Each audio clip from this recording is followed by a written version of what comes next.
विश्राम कर रहा है, क्रोध आया और क्रोध आकर के कहा सुनो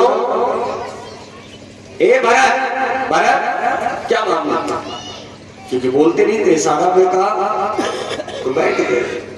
कहा सुनो भाइयों को भोजन कराने के लिए भोजन लाए हैं, भोजन करा रहे हैं, तुम ऐसा करो ये खेत रखाओ, इसमें क्या करना, कहा यहाँ चिड़ियों को रखाना है। क्या कहा, चिड़ियों को रखाना है। भरत जी भी कहने लगे ठीक, जो ही राम सोई राम।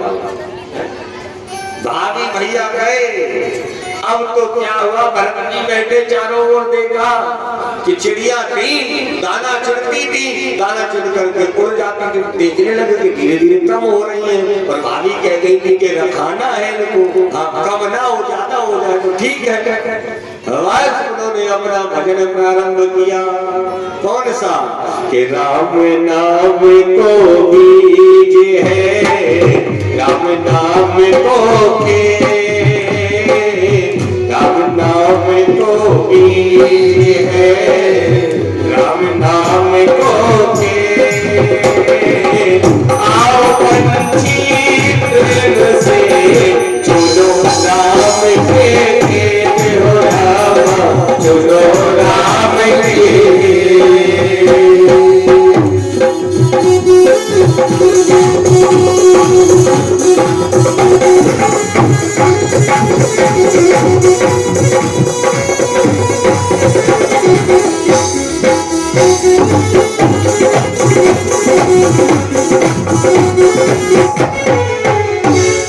राम नाम को बीज है, मेरा क्या कार्य है, राम नाम का बीज है, राम नाम का खेत है, मेरा कुछ नहीं है, खाने वाला कोई और, खिलाने वाला कोई और, मुझे क्या लेना देना।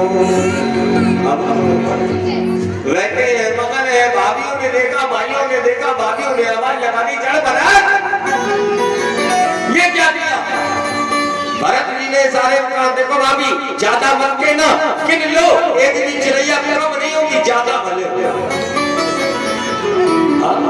आपने ये कहा था रखवाली करना है, देख लो गिन लो, ये चिड़ैया जो पक्षी कम नहीं है, अगर थोड़े बहुत कम लग रहे थे तो अगल बगल के खेत के उड़ा कर लाए, गिन लो। उन्होंने अपना माता पीटा, ये तो मूर्ख है, क्या किया जाए, धोखे की जगह खड़ा कर दिया। धोखा खड़ा किया जाता है खेतों में, धोखा उसी जगह भरत जी को खड़ा कर दिया। भरत जी ने कहा ये सबसे अच्छी नौकरी है, क्यों, क्योंकि इसमें कोई कुछ परेशान नहीं करेगा, हम तो भजन करते हैं, खड़े खड़े भजन करना है हमको, भजन करते जा रहे हैं। दैव योग से एक रात्रि को डाकू, पहले डाकू चलते थे, डाकू का एक सरदार था, वो एक भीलों का राजा, उसने कहा था भद्रकाली जी को, एक संकल्प दिया था कि मेरे संतान हो जाए तो हे मां हम तुम्हें नरबली चढ़ाएंगे। उसे भील के राजा को, कोई भील को संतान हो गई, अब ढूंढा गया कौन मिले नरबली के लिए, देखा गया चारों तरफ देखा गया, कोई नहीं मिला। एक सैनिक को भरत जी दिखाई दिए, भरत जी को साथ में लिया, कहा चलो, कहाँ चल रहा है, कहा अच्छा अच्छा भोजन मिलेगा। भरत जी ने कहा ठीक है, राम जी है, राम जी ले जा रहे हैं, राम जी खिलाएंगे। वो तो एकदम निश्चिंत है इस दुनिया से, क्यों, उनके पास राम नाम धन के सिवा कुछ नहीं है, उनको कुछ चाहिए भी नहीं है, बेपरवाह रहते हैं।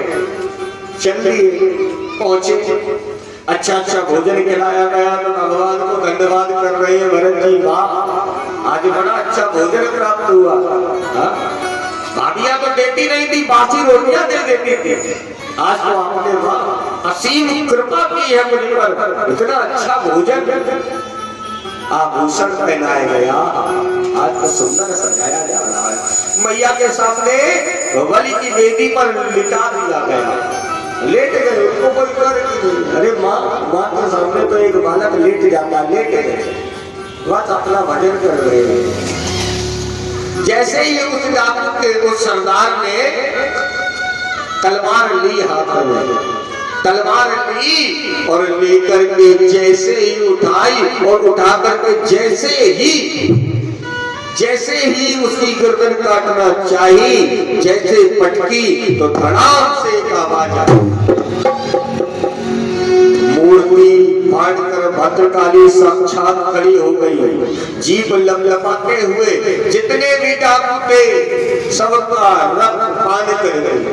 देखते ही देखते सबको समाप्त कर दिया। और भरत जी जो तो लेटे हुए,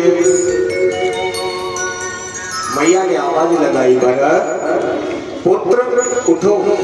भरत जी ने नहीं देखा, पता नहीं कौन है।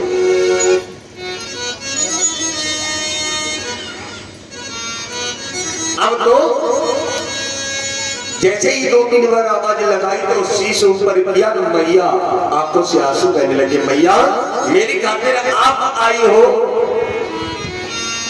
आपको कष्ट दिया, हमारे जैसे बालक ने आपको कष्ट दिया है, आप मेरे कारण आई हो।